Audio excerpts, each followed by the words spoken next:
Kushner with an update here as our snow continues to push out of mid-Missouri. I've got a live look of our St. Louis radar up right now. Just a couple of areas of light snow now pushing east of Highway 63 with more of the accumulating snow moving out of our area, pushing towards St. Louis at this point. We are still going to be dealing with gusty winds though. So the snow that we've been seeing falling this afternoon will be blowing around on the roads. Here's a wider view just to show you that back edge of snow working its way through Jefferson City now into the I-44 corridor. We're going to continue tracking strong winds. As you'll see, those temperatures have dropped down now to 0. Winds are sustained at around 24 miles per hour. We picked up to around 40 at times. That's blowing the snow on the roads, but you can see folks are still getting around somewhat well, but that business loop is covered at this point. So we still have some accumulation on the roads to deal with. We've had about 1 inch to 1.5 inches of snowfall across our area with not much more expected from the west. Road conditions all across the state, snow covered,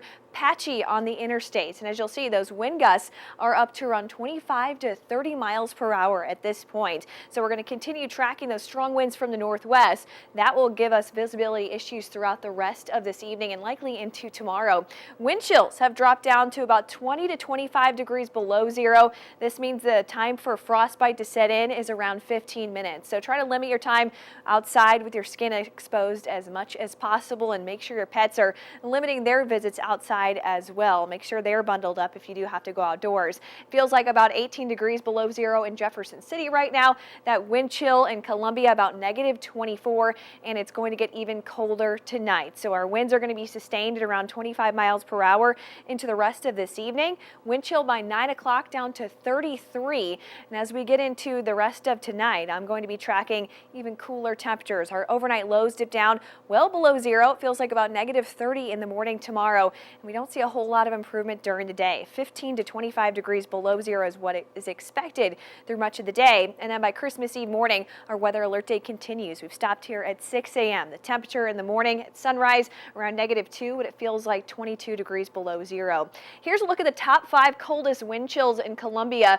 Does look like our numbers are going to stay below the top 5.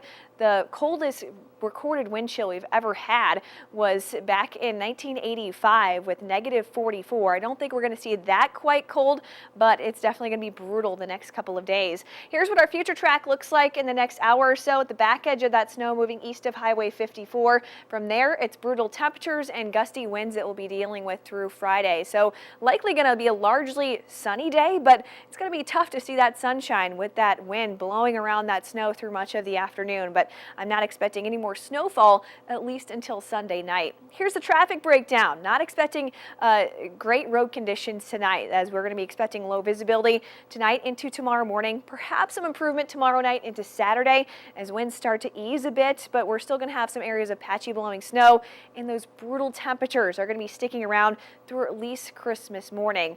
Now, right now, we're going to go out to ABC 17 Storm Track meteorologist Chance Gotch, who's on his way to Jefferson City right now in the storm tracker on Highway 63. What's it looking like there on that main road? Yeah, Jess, right now we're, like you said, going south on Highway 63, and looking at the road conditions, this has actually been better than what we've been seeing lately.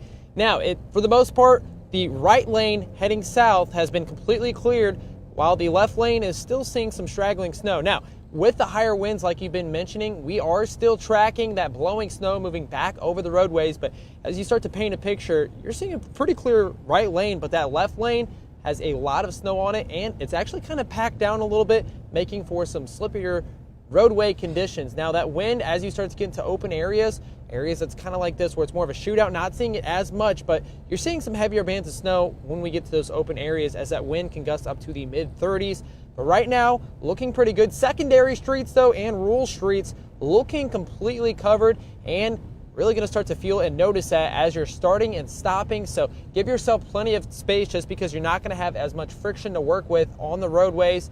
Right now, reporting live on Highway 63 heading south towards Jefferson City, I'm ABC 17 Storm Track meteorologist Chance Gotch.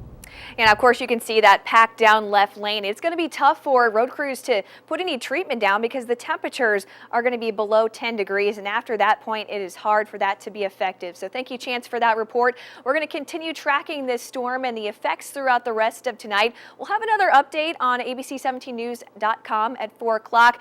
But between now and then, you can download our ABC 17 Storm Track weather app. You can get the latest future track, the radar, and updates to our insider blog, as well as cancellations that might be coming in for your area. And that's on abc17news.com.